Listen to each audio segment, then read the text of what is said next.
সন্মানীয় অধ্যক্ষ ডাঙৰীয়া, মই এটা কথা মই উত্তৰটো দিম। এটা কথা মাননীয় সদস্যগৰাকীৰ লগত মোৰ দ্বিমত আছে। নগাসকল নগা আহি পেলাই আমাৰ ইয়াতে উৎপাত কৰিছে, বেয়া কৰিছে, মাৰিছে, কাটিছে, এই শব্দটো ডাঙৰীয়া ক'ব নালাগে। অধ্যক্ষ ডাঙৰীয়া, কিছু সংখ্যক নগা বুলি ক'লে মই আপত্তি নকৰিলোঁ হয়। সকলো নগা বেয়া হ'ব নোৱাৰে, বেয়া নহয়। সকলো অসমীয়া বেয়া নহয়। সকলো অসমীয়া মাটি দখল কৰিবলৈ উৰিয়াম ঘাট গৈ পোৱা নাই।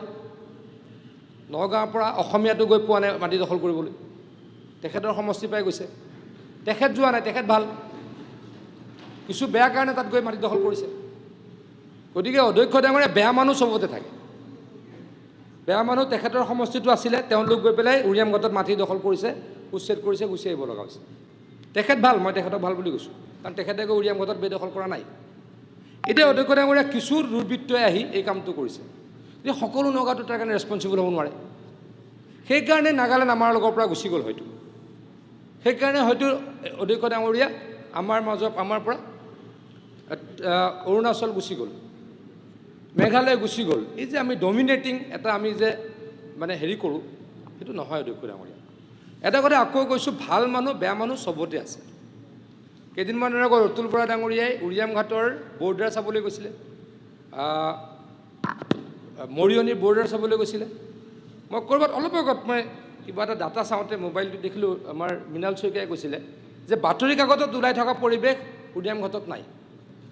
তাত মানুহ সমিল মিলৰে আছে, তাত মানুহ সমিল মিলৰে আছে। গতিকে এনেকুৱা কথা যদি আমি কৈ দিওঁ বিধানসভাত, নগাই আহি উৎপাত কৰিলে, নগাই আহি গুণ্ডামি কৰিলে, কাটিলে, মাৰিলে, কোনোবাই যদি হয় ছাৰ বুলি ঢুকিয়াই থাকিলোঁ, তেওঁলোকেতো গম পাব।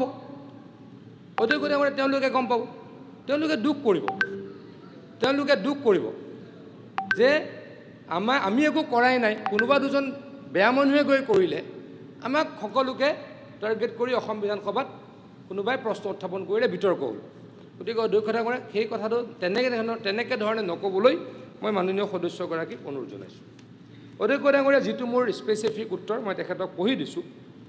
2026 চনৰ 4 জুলাই মাহৰ 24 তাৰিখে, জুন মাহৰ 24 তাৰিখে পুৱা প্ৰায় 10:10 বজাত উৰিয়াম ঘাট আৰক্ষী থানাৰ অন্তৰ্গত 1 নং ৰাজাপুখুৰী আৰু 2 নং ৰাজাপুখুৰী গাঁৱৰ প্ৰধানদ্বয়ে উৰিয়াম ঘাট আৰক্ষী থানাৰ ভাৰপ্ৰাপ্ত বিষয়াক অৱগত কৰে যে 23/6/2026 তাৰিখে প্ৰায় পুৱা 10:30 বজাত নাগালেণ্ডৰ নিউলেণ্ড জিলাৰ হুকাই বস্তিৰ দুজন দুৰ্বৃত্ত তেওঁলোকৰ গাঁৱলৈ আহি উভয় গাঁও প্ৰধানৰ হাতত এখনকৈ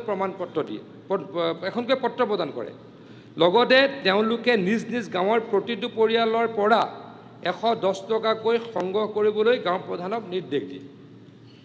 উক্ত পত্ৰখনত government of the people's republic of Nagaland, office of the Niuland region শীৰ্ষক ব্যৱহাৰ কৰি 2026-27 বিত্তীয় বাৰ্ষিক হাউচ টেক্স আৰু চেঞ্চাছ টেক্সৰ বাবদ NACN/GPRN নিক্কিৰ কাৰ্যালয়লৈ অনুদান কৰ আদায়ৰ বাবে গাঁও পৰিষদ কৰ্তৃপক্ষক আহ্বান জনাইছিল।